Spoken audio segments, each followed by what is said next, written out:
Chères étudiantes, chers étudiants, chers collègues, mesdames, messieurs, l'Université Clermont-Auvergne organise du 24 au 28 mars 2025 sa première semaine des transitions. Cette semaine s'inscrit dans un triple contexte. Tout d'abord, l'engagement de notre université en faveur des modèles de vie et de production durable, par la formation, par la recherche, par l'innovation, mais aussi par toute une série d'actions concrètes. Notre université s'est donné comme mission de préparer ses personnels et ses étudiants au monde de demain.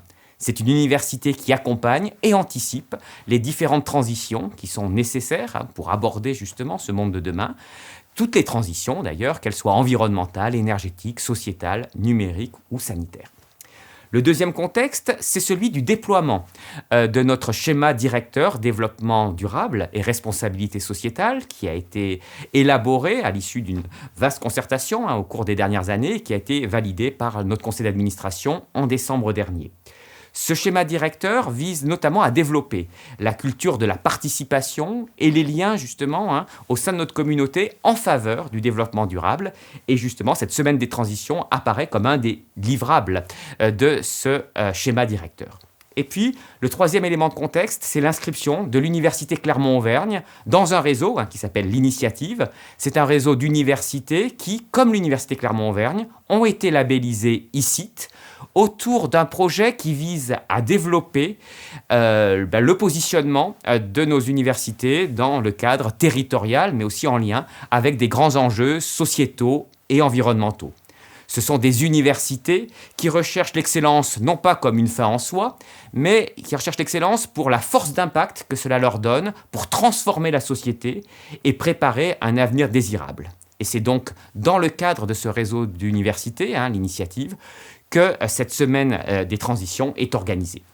Alors, au cours de ces 5 journées, les différentes transitions seront abordées avec des conférences, des ateliers, des jeux, des spectacles, des temps d'échange, de débat et aussi d'action qui s'adressent aussi bien au personnel qu'aux étudiants de notre université sur l'ensemble de nos campus, y compris bien sûr les campus territoriaux.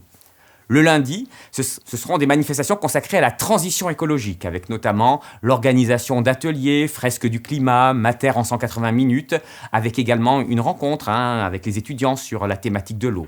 Le mardi, ce sera la transition énergétique qui sera abordée, avec notamment des visites d'installations de bâtiments, comme la chaufferie des Cézaux, ou bien le bâtiment La Traverse à Montluçon, qui vient tout juste d'être rénové, et ainsi que des conférences débats. Le mercredi, ce sera autour de la transition sociale et solidaire d'être évoquée, avec notamment toute une série d'actions de sensibilisation, et puis un village des bénévoles qui sera organisé au CAP, dans notre Learning Center de centre-ville de Clermont. Le jeudi, ce sera la transition numérique, avec des tables rondes, des conférences et des débats. Et enfin, le vendredi, la transition sanitaire, avec des actions des ateliers de lutte contre la sédentarité, ainsi que des conférences, notamment dans le cadre du campus sans tabac. Et tous les jours, de façon transversale, sera abordée la transition culturelle avec toute une série d'actions organisées par notre service Université Culture. Donc je tiens vraiment à remercier, bien sûr, tout d'abord toutes celles et tous ceux qui ont organisé cette semaine des transitions et qui y sont impliqués. Et puis je vous invite surtout à consulter le programme plus en détail, notamment sur le site web de l'Université Clermont-Auvergne, et à participer à ces événements qui ont été conçus pour vous. Un certain nombre d'ailleurs de ces événements sont organisés pendant la pause méridienne ou en fin de journée pour permettre notamment aux étudiantes et étudiantes d'y participer tout en continuant bien sûr à suivre leurs cours.